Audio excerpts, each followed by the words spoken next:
오늘 마태복음 8장 18절로 22절 말씀을 통해서 주님을 따라가려면 이라는 제목으로 하나님 말씀 증거하겠습니다. 살아서 누리는 천국, 죽어서 영원히 사는 천국, 마태복음 강의 40번째 시간입니다. 우리 평생에 변함없이 주님을 따라가는 은혜가 있기를 바랍니다.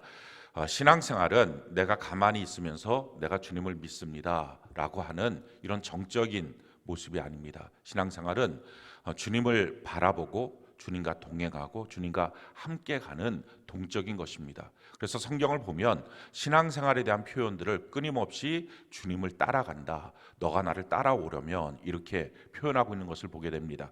마태복음 16장 24절 우리가 한번 한 목소리 한번 읽어볼까요? 시작. 이에 예수께서 제자들에게 이르시되 누구든지 나를 따라오려거든 자기를 부인하고 자기 십자가를 지고 나를 따를 것이니라. 신앙생활을 나를 따라오려거든 이라고 예수님은 표현합니다.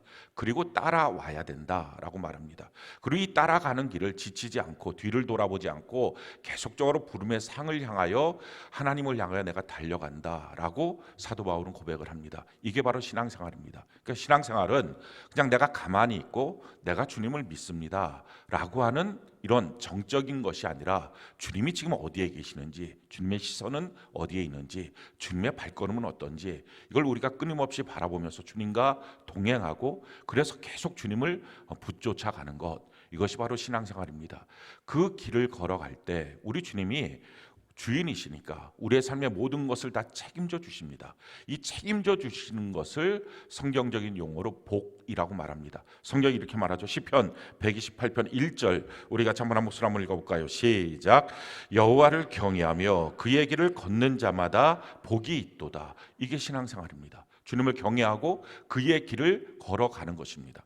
그러니까 가만히 있는 것은 신앙생활이 아닙니다. 혹시 여러분들이 신앙생활을 하다가 멈춰 서 있다면, 중단되어 있다면, 그러면서도 나는 여전히 내 마음속에서는 예수님을 믿어 라고 말하고 있다면 빨리 주님이 어디로 가시고 있는지, 주님을 붙쫓아가는 것, 주님은 멀리 가셨는데 나는 여기 나 혼자 있습니다. 그건 신앙생활이 아닙니다. 신앙생활은 주님을 경외하고 주의 길을 걸어가는 것, 이것이 바로 신앙생활입니다. 그럴 때 주님께서 우리의 삶의 모든 것을 공급하시죠. 그게 바로 복인데 네 가지 복에 대해서 말씀합니다. 제일 첫 번째 복은 2절 우리가 한번 한 목소리 읽어볼까요? 시작.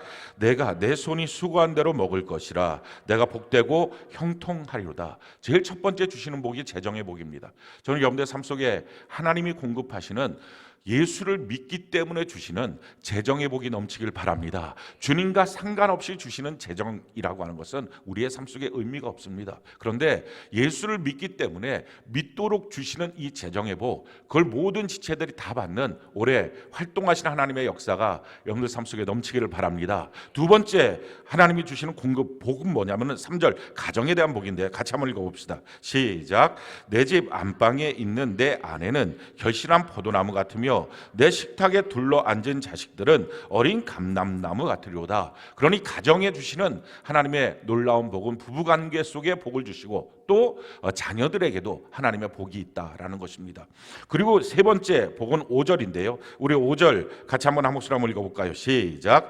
여호와께서 시온에서 내게 복을 주실지어다. 너는 평생에 예루살렘의 번영을 보며 교회의 복입니다. 신앙생활하면서 교회의 복을 받지 못하면 참 안타깝습니다.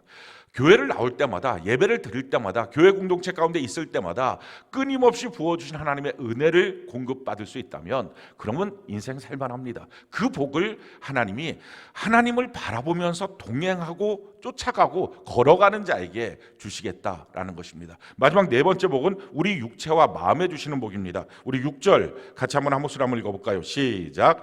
내 자식의 자식을 볼지어다. 이스라엘에게 평강이 있을지로다. 자식의 자식을 보는 강건함의 복을 주시고 또 마음의 평강을 주시겠다라는 것입니다. 재정의 물질의 주인 되신 하나님이 재정의 복을 주시고, 가정의 주인 되신 하나님이 가정의 복을 주시고, 교회의 주인 되신 하나님이 교회의 복을 주시고, 또 우리 몸과 우리의 마음의 주인 되신 하나님이 우리 몸과 마음에 하나님의 복을 주십니다. 할렐루야. 신앙생활은 이렇게 주님을 따라가는 자에게 주시는 하나님의 복으로 우리가 이 땅을 살아가는 것입니다. 우리 변함없이 주님을 붙쫓아가는 은혜가 있기를 바랍니다. 그런데 주님을 붙쫓아가려면 우리에게 필요한 것이 무엇이 있을까 하는 것을 오늘 우리 본문 말씀이 우리에게 주시는 것입니다. 어떤 사람들은 예수 믿으려면 그래도 돈이 있어야지. 그렇지 않습니다. 돈이 없으면 재정의 주인 되신 하나님이 물질을 주어서 필요하다면 공급하시고 주님을 따라갈 수 있도록 만들어 주시게 될 줄로 믿습니다. 강건해야지. 몸이 건강해야 예수님을 잘 믿지. 그것도 병약하다 할지라도 우리의 몸을 하나님이 필요하시다면 강건하게 만들어서 병은 고쳐주셔서 그래서 주님을 따라갈 수 있도록 만들어 주시는 것입니다. 그래서 나는 몸이 약해서 주님을 못 쫓아가요. 돈이 없어서 못 쫓아가요. 또 여러 가지 지혜가 없어서 능력이 없어서 못 쫓아가요. 그렇지 않습니다. 지혜의 하나님 지혜를 주시고 능력이 하나님 능력을 공급하여 주시는 은혜가 있게 될 줄로 믿습니다. 그렇기 때문에 그 모든 것들은 조건이 되지 않는다 하는 거예요. 아무것도 없어도 돼요. 주님 따라가려면 그런데 딱 한 가지만 필요해요. 내 마음의 자세, 내 마음의 각오와 결단이 있어야 됩니다. 자, 그러면 주님이 지금 요구하시는 우리 평생의 신앙생활을 하기 위해서 꼭 필요한 내 마음의 각오와 결단이 무엇일까요? 오늘 성경이 이렇게 말합니다. 우리 18절부터 19절 같이 한번 한 목소리 읽어볼까요? 마태복음 8장 18절 19절 같이 한 목소리 시작. 예수께서 무리가 자기를 애워싸는 것을 보시고 건너편으로 가기를 명하시니라. 한 서기관이 나와 예수께 아뢰되 선생님이 어디로 가시든지 저는 따르리이다. 아멘. 지금 수많은 무리들이 예수님을 애워싸기 시작합니다. 예수님이 산상수훈 말씀을 선포했어요. 그 말씀에 많은 사람들이 은혜를 받았습니다. 또 내려오다가 문둥병자를 고쳐줬습니다. 귀신 들린 자를 고쳐주시고 또 백부장의 그 종도 고쳐주었습니다. 열병 들린 베드로의 장모도 고쳐주었습니다. 온 동네에 있던 귀신 들린 자, 병든 자 다 고쳐줬습니다. 그러니 그 모습을 보게 됐을 때 야, 이분 대단하다 해서 인기의 주인공이 됐습니다. 수많은 사람들이 지금 예수님께 몰려들고 있습니다. 그런데 그런 와중에 한 서기관이 예수님께 나와서 저는 주님이 어디로 가든지 주님을 따라가겠습니다 라고 말합니다. 이 서기관이라고 하는 사람은 율법학자입니다. 지금 예수님은 새롭게 등장한 인물입니다. 그런데 기존의 율법학자들이나 대제사장이 설교했던 내용과 좀 다른 내용들로 설교를 하고 있습니다. 그러니 사람들은 그분이 능력 있구나, 대단하구나 라는 걸 알긴 하지만 정말 이분이 맞는 분일까, 옳은 분일까, 혹시 이단 아닌가 하는 마음 때문에 주저할 수 있었을 것입니다. 근데 그때에 율법학자, 지금으로 말하면 신학교 교수가 되는 사람이 저는 예수님 어디로 가든지 쫓아가겠습니다 라고 지금 선포하고 주님 앞에 나온 것입니다. 자, 그렇다면 그 사람이, 그 서기관 율법학자가 예수님의 제자가 돼서 쫓아가고 있다면 수많은 사람들이 신학교 교수도 율법학자도 저렇게 예수님이 옳다라고 하면 믿을 만한 분이구나, 신뢰가 되니까 바로 아마 예수님이 전도하는 일에 도움을 받을 수 있었을 것입니다. 그러니 당연히 환영해야 되는 지금 상황입니다. 근데 예수님께서는 그 서기관이, 그것도 잠깐 쫓아갑니다. 제가 은혜 받았습니다. 그 정도가 아니라 어디로 가든지 쫓아가겠습니다 라고 말하고 있는 이 상황 가운데 예수님이 그래, 너 너무 잘됐다, 따라오라 라고 환영하는 말을 하지 않습니다. 그렇다고 해서 거절하는 말도 아닙니다. 지금 예수님이 뭐라고 말씀하시느냐, 그것이 바로 우리를 향한 주님이 예수님을 따라가려면 어떤 마음의 자세가 필요한지를 우리에게 지금 촉구하고 있는 것입니다. 20절 말씀 우리 같이 한번 한 목소리 한번 읽어볼까요? 20절 같이 한 목소리 시작. 예수께서 이르시되 여우도 굴이 있고 공중에 새도 거처가 있으되 인자는 머리 둘 곳이 없다 하시더라. 여우도 굴이 있고 새도 둥지가 있지만 나는 머리 둘 곳이 없다. 나를 보호해 줄 아무것도 없다라는 말씀입니다. 지금 이것은 서기관한테 말하는 것입니다. 서기관은 유대인들의 사회에서 보호를 받습니다. 존경을 받습니다. 근데 지금 예수님이 하시는 말씀이 너가 나를 따라오면 이제부터 유대인의 사회에서 너는 버림받을 수 있어. 아무도 너를 보호해 주지 않을 수 있어. 그 사회로부터 너가 출교를 당할 수도 있어. 이 각오가 되어서 나를 쫓아오는 것이니? 라고 지금 주님이 묻는 것입니다. 사람들은요, 자기가 자기를 보호할 수 있는 것을 갖고 있어야 안심을 합니다. 그래서 성경은 이 내용을 성을 쌓는 거다라고 말합니다. 근데 왜 성을 쌓게 됐느냐? 하나님의 보호를 받지 못하니까 자기가 자기를 보호하는 것입니다. 성경이 그래서 이렇게 말씀을 합니다. 창세기 4장 16절 17절 우리 같이 한번 한 목소리 한번 읽어볼까요? 시작. 가인이 여호와 앞을 떠나서 에덴 동쪽 놋 땅에 거주하더니 아내와 동침함에 그가 임신하여 에녹을 낳은지라. 가인이 성을 쌓고 그의 아들의 이름으로 성을 이름하여 에녹이라 하니라. 지금 하나님을 떠난 가인에 나타난 제일 첫 번째 현상, 그것은 자기를 위한 성을 쌓는 것입니다. 그리고 그 성에서 내 아들이 평안하게 잘 있었으면 좋겠어 라고 하는 마음으로 아들의 이름을 붙여서 성을 쌓습니다. 사람들은 자기 자신을 보호하기를 원합니다. 무엇인가 공격받지 않도록 나를 지킬 수 있는 무엇인가를 필요로 한다고 생각합니다. 뿐만 아니라 노아의 홍수 이후에 그 노아의 아들들이 하나님을 떠나면서 나타나는 현상도 마찬가지로 성을 쌓는 거였어요. 창세기 11장 3절로 4절 우리 같이 한번 목소리 한번 읽어볼까요? 시작. 서로 말하되 자 벽돌을 만들어 견고히 굽자 하고 이에 벽돌로 돌을 대신하며 역청으로 진흙을 대신하고 또 말하되 자 성읍과 탑을 건설하여 그 탑 꼭대기를 하늘에 닿게 하여 우리 이름을 내고 온 지면에 흩어짐을 면하자 하였더라. 우리가 흩어지지 않도록 우리를 지킬 수 있는 성이 필요해. 아주 높은 성이 필요해 라고 말한 것, 그게 바로 바벨탑입니다. 사람들은 틈만 나면 자기를 보호할 수 있는지, 어떤 직장을 들어갈 때도 이 직장이 과연 나를 보호할 수 있어? 내 가정을 보호할 수 있어? 어느 지역에 가든지 제가 무엇을 하든지 야 이것이 나를 보호할 수 있어? 어떤 시험을 본다고 하면 이 시험의 결과가 나를 보호할 수 있어? 내가 가는 이 길이 나를 지켜주고 나를 보호할 수 있어? 이것을 끊임없이 질문합니다. 그래서 하나님을 믿는 이유 중에 한 가지는 하나님 나 보호해 주세요, 이런 마음 때문에 믿기도 하는 것입니다. 근데 그때 예수님이 하신 말씀이 이거예요. 너 나를 따라오면 보호받지 못할 수 있는데 괜찮겠니? 라는 거예요. 오늘 주님은 동일하게 우리에게 말씀하십니다. 내 삶을 보호하기 위해서 내가 지금까지 쌓아왔던 성을 더 견고하게 더 크게 쌓기 위해서 예수를 믿고 있다면 너 다시 한번 생각해 봐야 돼.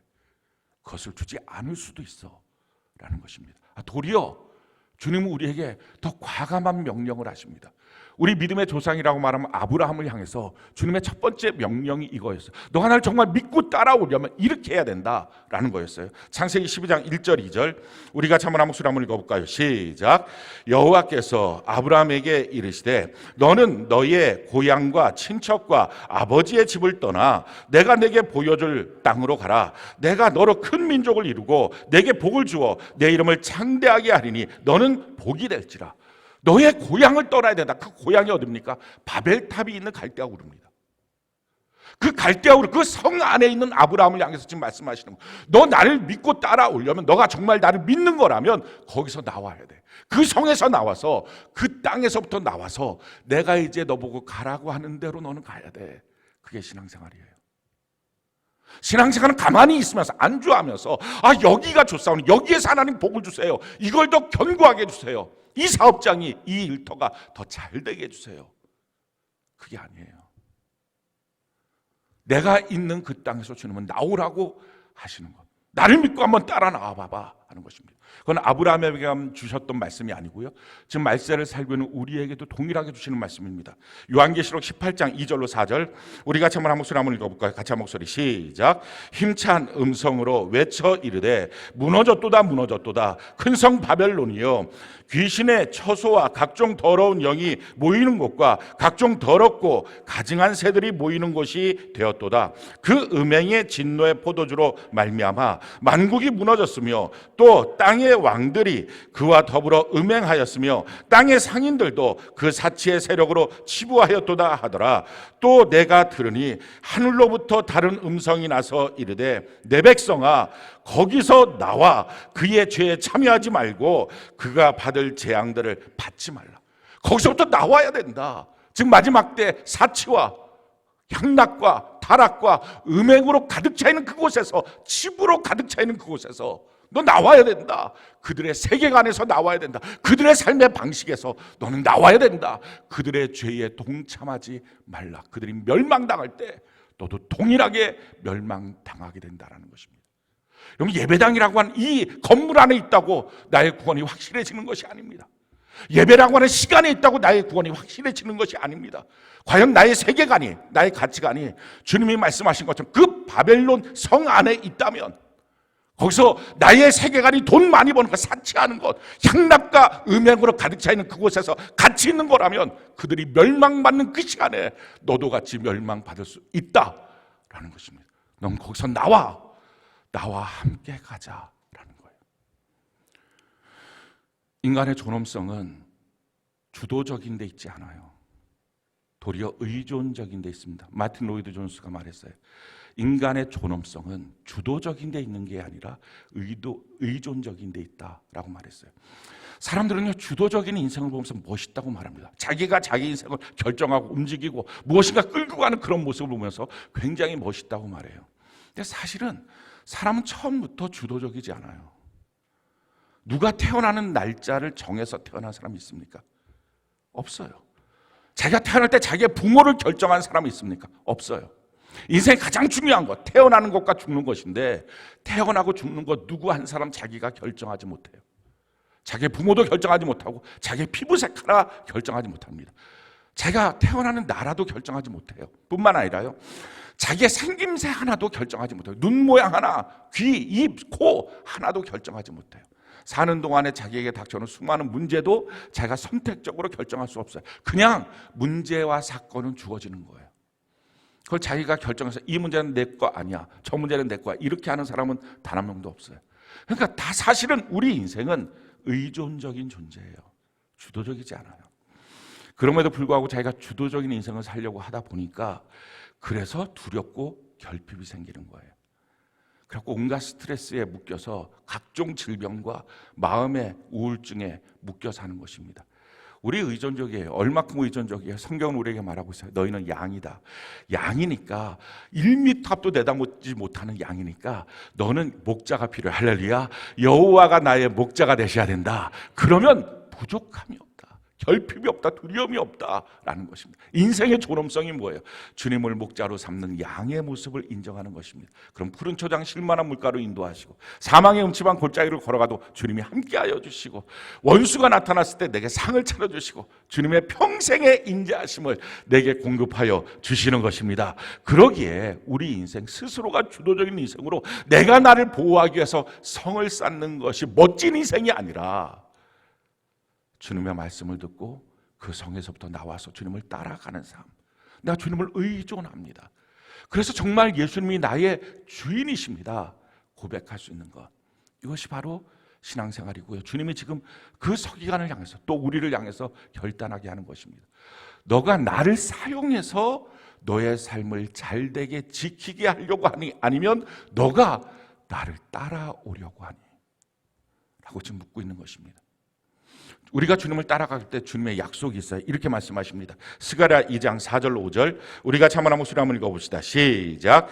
이르되 너는 달려가서 그 소년에게 말하여 이르기를, 예루살렘 그 가운데 사람과 가축이 많으므로 성곽 없는 성읍이 될 것이라 하라. 여호와의 말씀에 내가 불로 둘러싼 성곽이 되며 그 가운데 영광이 되리라. 너가 성곽 짓지 않으면, 너가 성 만들려고 하지 않으면, 너가 나를 따라오면 내가 너의 불성곽이 되어주겠다. 할렐루야. 그 가운데 나의 영광을 나타내도록 만들어 주게 될 것이다 라는 거예요.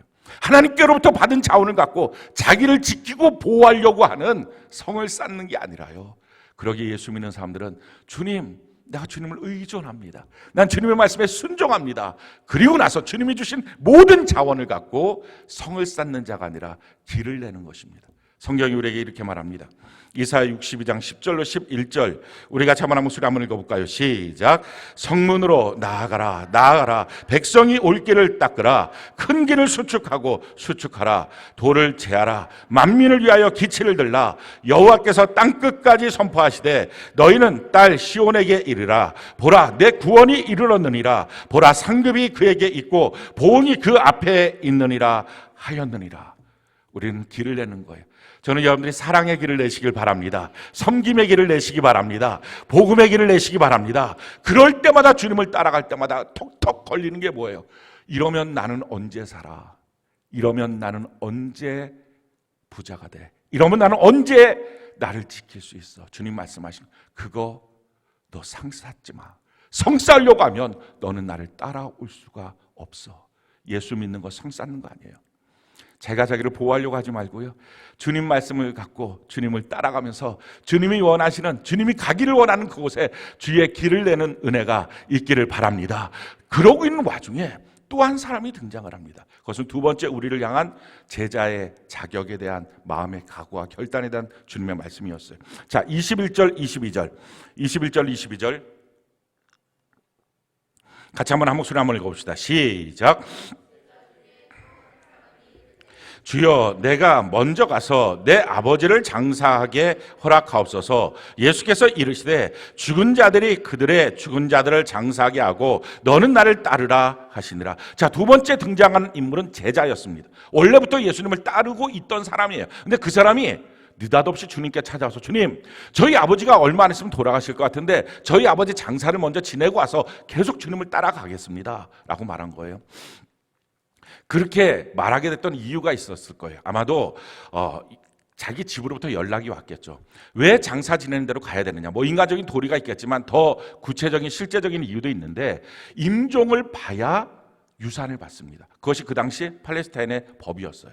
그러니까 기왕이 예수 따라가는 거, 뭐처럼 유산 내가 포기하고 따라가냐, 거기서 물질을 얻으면 그거 갖고 주님을 더 잘 섬길 수 있을 건데, 그러니까 가서 잠깐 임종 보고 내가 유산 받으면 좋지 않습니까? 라고 아마 얘기했을 수도 있습니다. 또 한 가지는 이럴 수 있어요.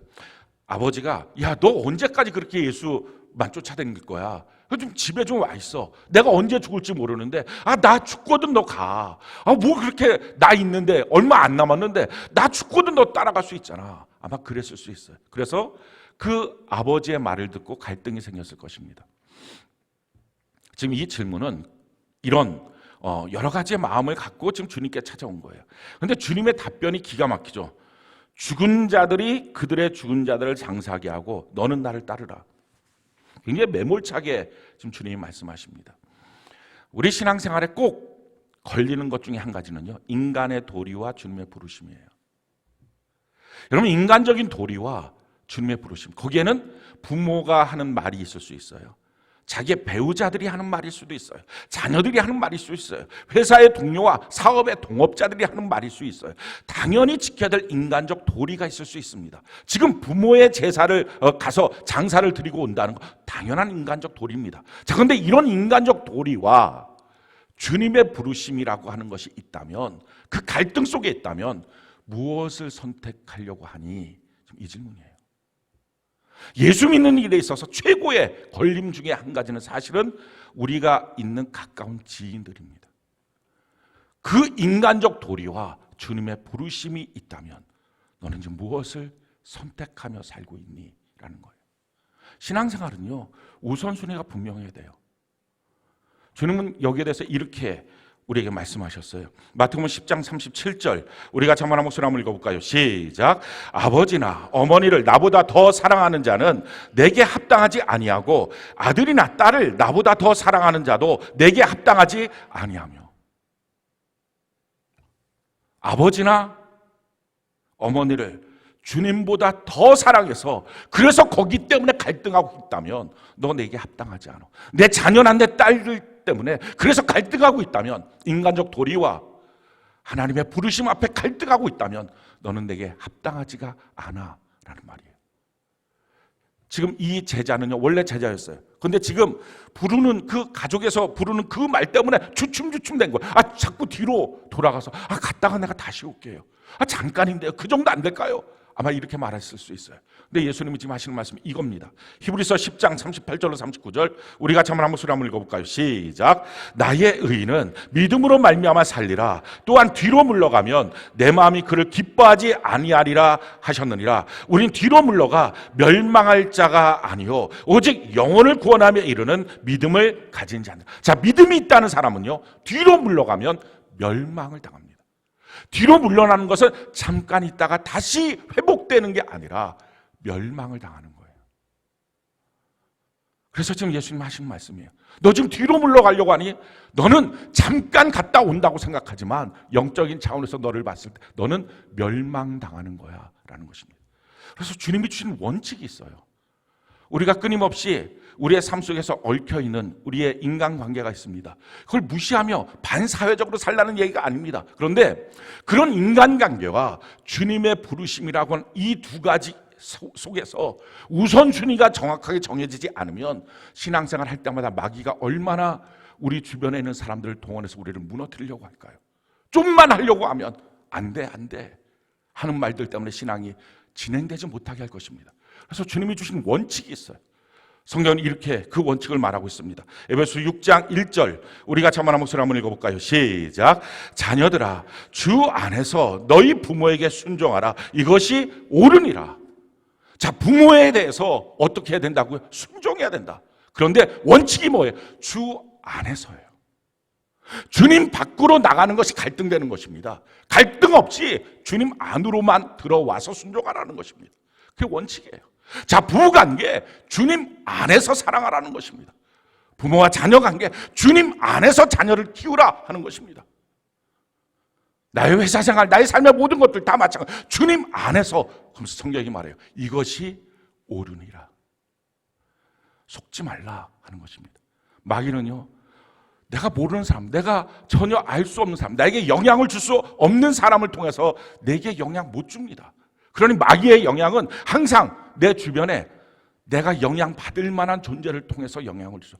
그 사람이 뭐라고 말하면 화낼 수 있는 사람을 통해서 내게 영향을 주고, 그 사람이 뭔가를 하면 내 마음과 생각이 흔들릴 수 있는 사람, 그만큼 친밀한 사람을 통해서 도전을 줍니다. 그래서 말하는 거예요. 속지 말라. 마귀가 너를 끌고서 잘못 갈 수 있다라는 거예요. 언제든지 사람 안에 마귀의 도전이 있을 수 있습니다. 그래서 주님이 우리에게 주시는 말씀 이것입니다. 마가복음 10장 29절로 31절, 우리 같이 한번 목소리 한번 읽어볼까요? 시작. 예수께서 이르시되 내가 진실로 너희에게 이르노니 나와 복음을 위하여 집이나 형제나 자매나 어머니나 아버지나 자식이나 전토를 벌인 자는 현세에 있어 집과 형제와 자매와 어머니와 자식과 전토를 100배나 받되 박해를 겸하여 받고 내세 영생을 받지 못할 자가 없느니라. 그러나 먼저 된 자로서 나중되고 나중된 자로서 먼저 될 자가 많으니라. 주님 분명히 말씀하십니다. 너가 예수님 때문에 지금 당장은 버리는 것처럼 보이니 그게 아니라 진짜 얻는 거야. 부모를, 배우자를, 자녀를 예수님 안에서 사랑하려고 하다 보니까 순간적으로는 거역하는 것처럼 느껴지고 버리는 것처럼 느껴지고 사랑하지 않는 것처럼 느껴지는, 그게 아니라 그게 진짜로 사랑하는 거야. 왜? 그래야 마귀 역사가 그 가운데 중단되게 돼. 그리고 그 일을 통해서 영원한 천국에 같이 갈 수 있어. 그게 진짜 사랑이고 그게 진짜 효도고 그게 진짜 자녀 양육이야. 지금 주님이 말씀하시는 거예요. 사실은 말씀이, 근데 먼저 된 자 중에 나중된 자가 있고 나중된 자 중에 먼저 된 자가 있다. 주춤 하지 말라라는 것입니다. 사랑하는 성도 여러분, 우리 자연 죽은 거예요. 내 안에 예수님이 살아계시는 것입니다. 우리의 사는 이유는 예수를 믿는 믿음 때문에 사는 거예요. 우리 갈라디아서 2장 20절, 우리 같이 한번 한 목소리 한번 읽어볼까요? 시작. 내가 그리스도와 함께 십자가에 못 박혔나니 그런즉 이제는 내가 사는 것이 아니요 오직 내 안에 그리스도께서 사시는 것이라. 이제 내가 육체 가운데 사는 것은 나를 사랑하사 나를 위하여 자기 자신을 버리신 하나님의 아들을 믿는 믿음 안에서 사는 것이라. 우리 자신에 대해서 분명히 합시다. 내가 예수님을 믿는다는 것, 그래서 이 믿음을 갖고 주님을 따라가는 것입니다. 지금 여러분들을 멈춰 세우는 곳이 어디입니까? 어디서 멈춰 섰습니까? 내가 나를 지키고 보호하고 싶은 것 때문에, 이래야지 내가 먹고 살죠, 이것 때문에 멈춰 섰습니까? 아니면 우리 주변의 지인들, 인간관계들, 버릴 수 없는 사람들, 그들이 내게 요구하는 말들 때문에 멈춰 섰습니까? 주님이 하시는 말씀이 이거예요. 너는 죽었어. 너 안에 예수님이 살아계시고 그 예수를 믿는 믿음으로 사는 삶이야. 그리고 주님을 따라가면 주님이 재정의 문제도, 가정의 문제도, 또한 교회의 은혜의 문제도, 내 마음과 내 육체의 문제도 주님이 복을 공급하여 주셔서 채워주실 거야. 할렐루야. 그게 정말 믿어지는 믿음으로 사는 것, 관념이 아니라 실제로 믿는 믿음, 그것이 신앙생활이에요. 사랑하는 성도 여러분, 지금 여러분들을 멈춰 세우고 있는 것이 있다면 오늘 그 실체를 발견하고, 이게 마귀였구나, 이게 나를 주님을 따라가지 못하게 만드는 거였구나 분명히 알고 과감하게 넘어서서 주님을 쫓아가서 난 주님만 사랑한다고 고백하며 주님을 따라가는 은혜가 넘치기를 예수님 이름으로 축원합니다. 기독교는 반사회적이 아니에요. 그렇지만 진짜 사랑을 얻는 것, 진짜 가정을 얻는 것, 진짜 축복의 물질을 얻는 것, 그것은 세상에 있지 않아요. 예수님 안에 있어요. 주님 안에 주님과 함께 가는 은혜가 있기를 예수님 이름으로 축원합니다.